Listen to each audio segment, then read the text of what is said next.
Greetings, I'm the Dugal, and today I just wanted to make a quick video about my impression of the latest Guilty Gear Strive beta that I played over last weekend.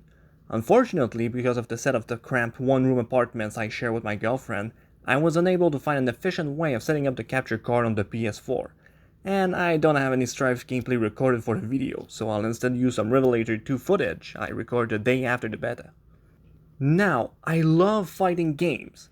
I don't play them daily, I don't play anything daily, but they are a heavy part of my usual gaming rotation. Amongst all of them, my favorite fighting game is without a doubt Guilty Gear XR Revelator 2.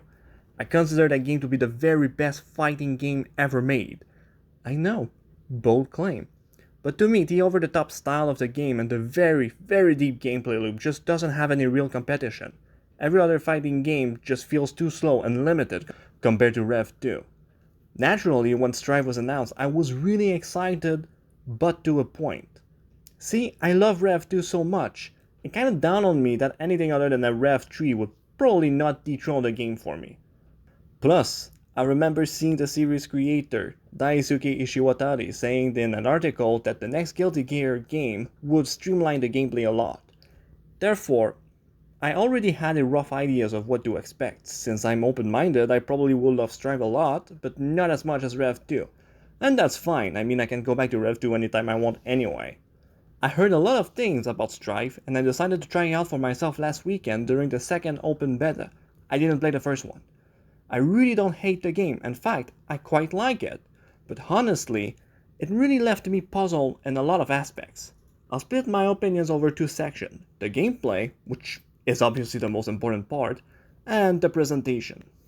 When I think of Guilty Gear, gameplay-wise, I think of fast gameplay, aggressive pressure matched with strong defensive option, hair combo, insane combos with a lot of hits, tight management of the tension gauge as well.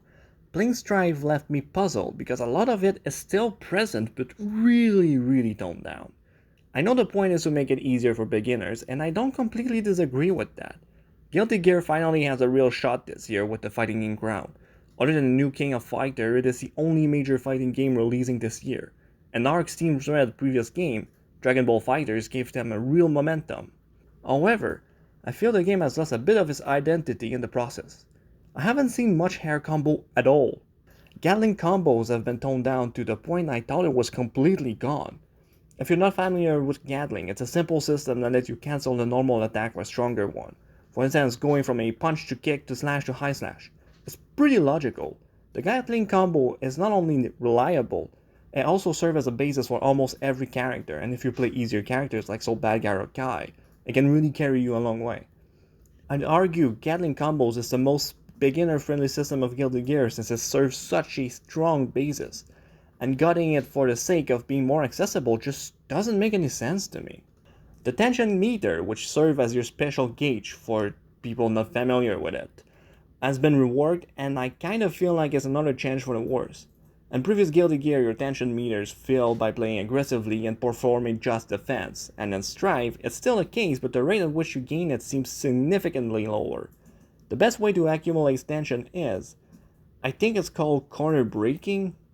When you perform a corner combo on your opponent, they will get stuck on the corner. Attacking them in the state will send them flying to another part of the stage and put both players back in a neutral position, the way the fight initially starts.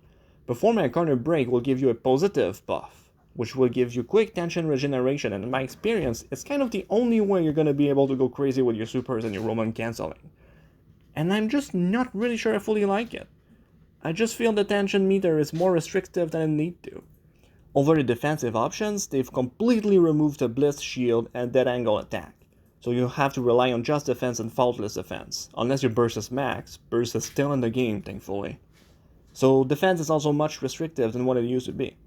I guess that's how I will summarize most change. It's a lot more restrictive. And yeah, I heard the comparison a lot, but it's maybe slightly more on the Street Fighter V side than the Rev 2. Just a slight parallel, the new characters are tons of fun, if maybe a little bit unbalanced. I played a lot against Giovanna and she got some great mix-up. It's pretty hard to defend against her. She looks so fun to play. I personally played Nagoriyuki, which got a fire team by the way. Nago got some strong damage and good range, but I say he lacks strong mix-up and any overhead attack. He also has that weird quirk. When he does combo, he contracts super blood cancer and starts fucking dying. It sounds like it's a joke, but I'm serious. The blood cancer is a status that is punishable upon activation and deactivation, which is automatic by the way, prevents you from using your specials and drain your HP until you have 1 HP left. If you're playing with Nago, you can stop looking at your life meter, you really don't need it anymore. He's super fun to play though. Coming back to the main subject, I also feel like the style has been toned down a lot. Not during the fight himself looks fantastic, be it the superb particle effects or the specials. Every special's got those cinematic cuts that look superb, my favorite being Nago's zoom on his blade reflecting a something thingy, and NG's splash of colors when he hits you. They look absolutely fantastic, no complaining there. Not a big fan of the new HUD. It feels it's one of those victims of minimalization. You know the Firefox logo, and the Pringles logo, and now you got the Guilty Gear HUD. The characters' intros are really toned down as well. And Rev 2, character intro was those really stylistic, over-the-top presentation of a character, and they just made you excited to play as them or face them.